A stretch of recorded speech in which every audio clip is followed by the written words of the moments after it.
Okay, welcome to the daily vlog. Today we are doing a room and carpet and some vinyl. I'll go ahead and turn around here and show you what I got going on today. So right off the bat, I'm going to be obviously using this anytime I do anything that's going to cause a mess in somebody's home. So I got my edger hooked up, fixing to run over the seams. And this underlayment here has got some staples up and such, and then I'll put some floor patch on that. This, for the most part, is pretty good because it's underlayment, but I just want to go over the whole thing because I didn't do it. So there's stuff sticking up there. Again, I'll just hit all the joints and maybe even do a quick skim over the whole floor.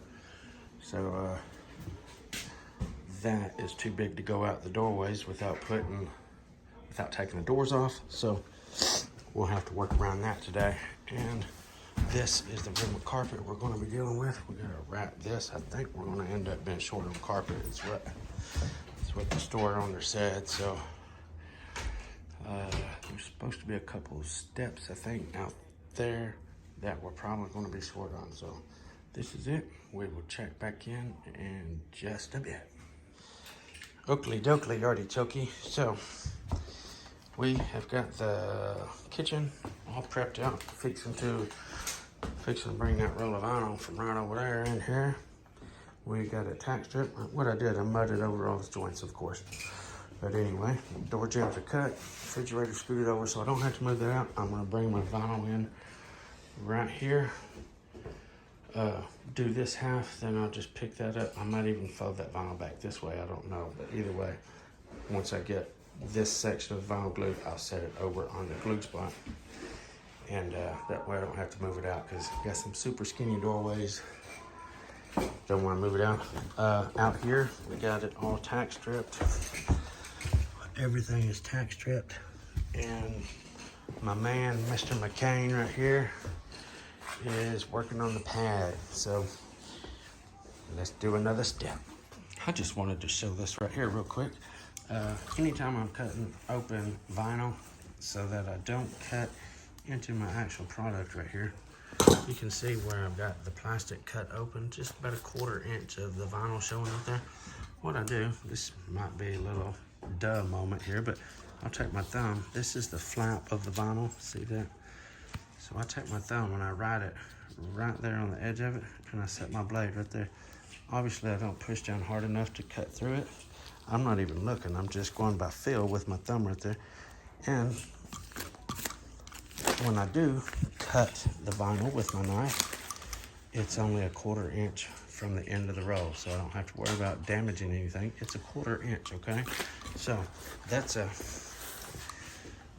just a little something there that I always do. That way I never have to worry about damaging the vinyl when I'm cutting the plastic off, okay?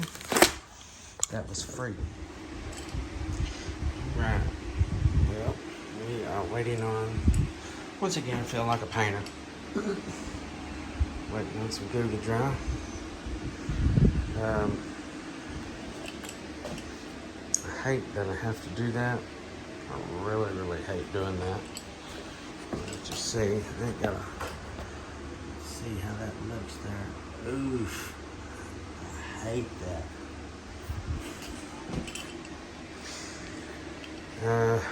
This type of vinyl, it'll probably be okay, but anyway, I still hate doing that.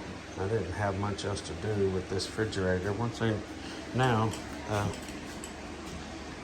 fold this half back over into the glue, I can take that refrigerator and set right there, and I'll be good with that. So I still hate doing that with that corner, but sometimes you gotta do what you gotta do. Well, it's ended up being a little pain in the butt having that refrigerator in here. I didn't have enough room to, once I got this folded over and rolled in the glue, I didn't have enough room still to bring this over here, so I had to just glue another little strip right down through here. But once that dries, I'll be able to get this vinyl pushed over to the fridge, bunched up in a small enough area here to go ahead and set that refrigerator over on the vinyl. After that, it'll be over with. Just a little bit of a pain having to work around that thing. But it's about done. Lucas McCain, Yeah, what you got going on in here, buddy? got this pad going on. You got the pad going on? Got it going on. Man, it looks like you're doing a mighty fine job there, buddy. Mighty fine job. Mighty fine job. Well, I'll tell you what, I sure like this style of floor. I really like those odd shapes and stuff are definitely coming back in style, and I like them. Anyway, we got the kitchen done. Fixing to bring that stove back in here.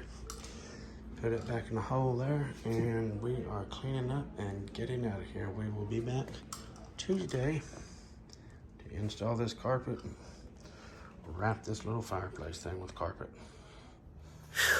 Alrighty, this is the conclusion of today's daily blog. It is freaking cold here.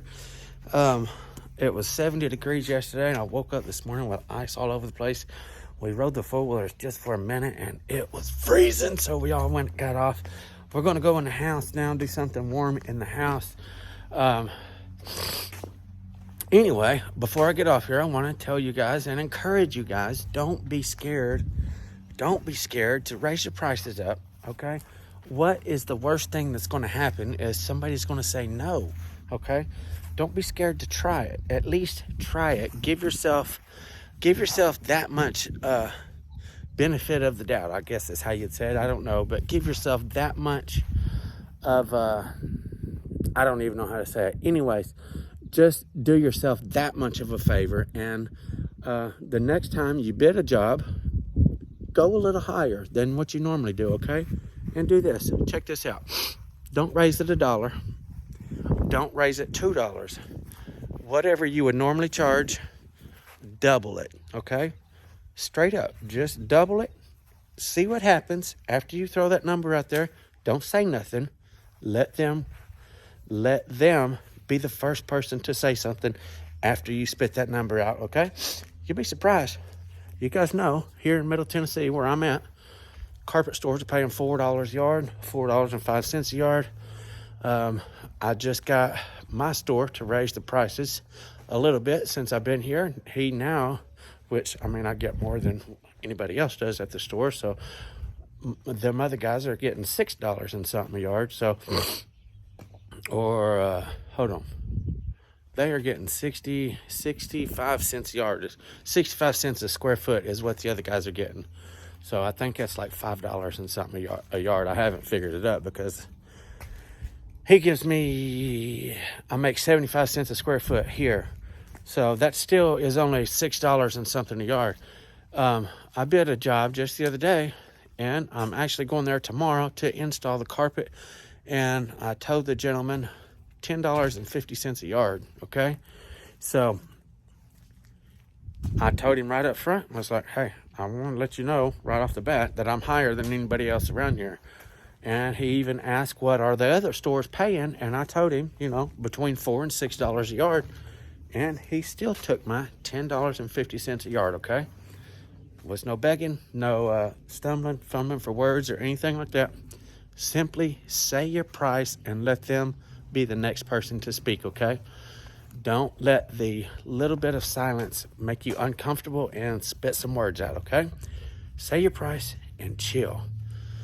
Thank you guys for tuning in. Until next time. Oh, don't forget, do yourself a favor, okay? Not one, not two. Double your next price, okay? Just try it. Turn your bid in. Whatever it is, if you're bidding your own job, not for a carpet store, obviously, because it won't work like that. When you're doing your own bid, what you would normally charge, double it, okay? I'm serious. Double it. See what happens, okay? Till next time, FBSB's out.